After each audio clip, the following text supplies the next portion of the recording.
ബലരാമകൃഷ്ണ ലീലകളാൽ സമ്മോഹനമാണ് തളിപ്പറമ്പ തൃച്ചംബരത്തുത്സവം.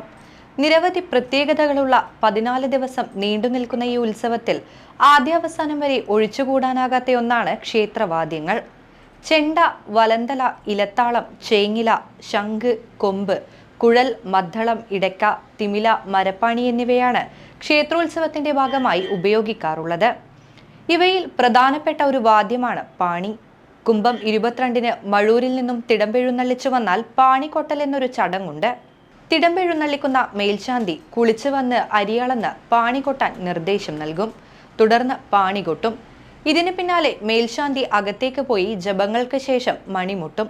തുടർന്ന് വലന്തലയും ചേങ്ങിലയും കൊട്ടും. പിന്നീട് ഭഗവതിയെ അകത്തേക്ക് എഴുന്നള്ളിച്ചു വെക്കും. അവിടെ നിന്ന് ഭഗവാൻ മഴൂർ ബലഭദ്രസ്വാമിയോടൊപ്പം നൃത്തം ചെയ്യാൻ കൊടിമര ചുവട്ടിലേക്ക് യാത്രയാകും.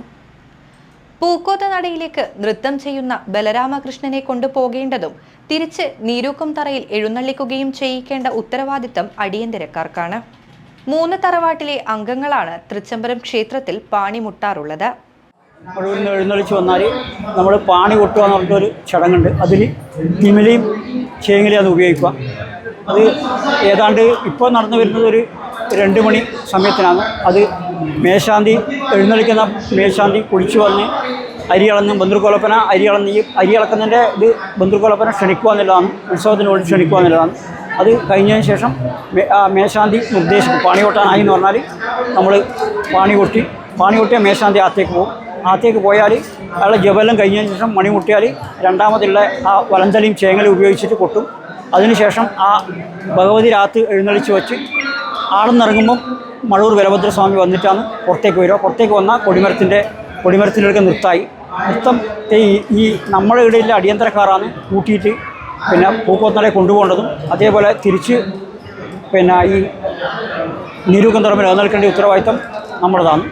അത് വിശേഷവാദ്യങ്ങൾ എന്ന് പറയുന്നത് പൂക്കോത്തനയിൽ മാത്രം ഒതുങ്ങുന്നതാണ്. നമുക്ക് എത്ര പ്രാവശ്യം മടങ്ങുന്നു അല്ലെങ്കിൽ എത്ര പ്രാവശ്യം അങ്ങോട്ട് പൂക്കോത്തനയിലേക്ക് പോകുന്ന ആ ഉത്തരവാദിത്തം നമ്മൾ നിറവേറ്റേണ്ടതാണ്. ഇത്രയാണ് പാണിയെ സംബന്ധിച്ചിട്ട് പറയാനുള്ളത്. കുംഭത്തിൽ കൊടിയേറിയ ഉത്സവത്തിന് മീനമാറിന് കൂടിപ്പിരിയലോടെയാണ് വൈകാരിക സമാപനം. അന്നേ ദിവസം ക്ഷേത്ര പ്രദക്ഷിണത്തിനിടയിൽ പൂന്തുരുത്തി തോടുകടന്ന് ഭഗവാൻമാർ പറമ്പിലേക്കോടും. പാലമൃതൻ പാലുമായി എഴുന്നള്ളുന്നത് കണ്ടാൽ പിന്നെ തൃച്ചംബരത്തപ്പൻ തന്റെ സഹോദരനായ ബലരാമനെ പിരിഞ്ഞ് പാലമൃതന്റെ പിന്നാലെയോടും. തൃച്ചംബരത്തേക്ക് മടങ്ങുന്ന ഭഗവാനൊപ്പം കൊടിമരത്തിന് കീഴിൽ പാണിമടക്കി നാലമ്പലത്തിനകത്ത് പ്രവേശിക്കും. ബിംബം മണ്ഡപത്തിൽ എഴുന്നള്ളിച്ചു വെച്ചാൽ പിന്നെ പാണിമടക്കി ചടങ്ങ് അവസാനിപ്പിക്കും. 14 ദിവസം നീണ്ടുനിന്ന തൃച്ചംബരം ശ്രീകൃഷ്ണ ക്ഷേത്രോത്സവത്തിന് ഇവിടെ സമാപ്തിയാവുകയാണ്.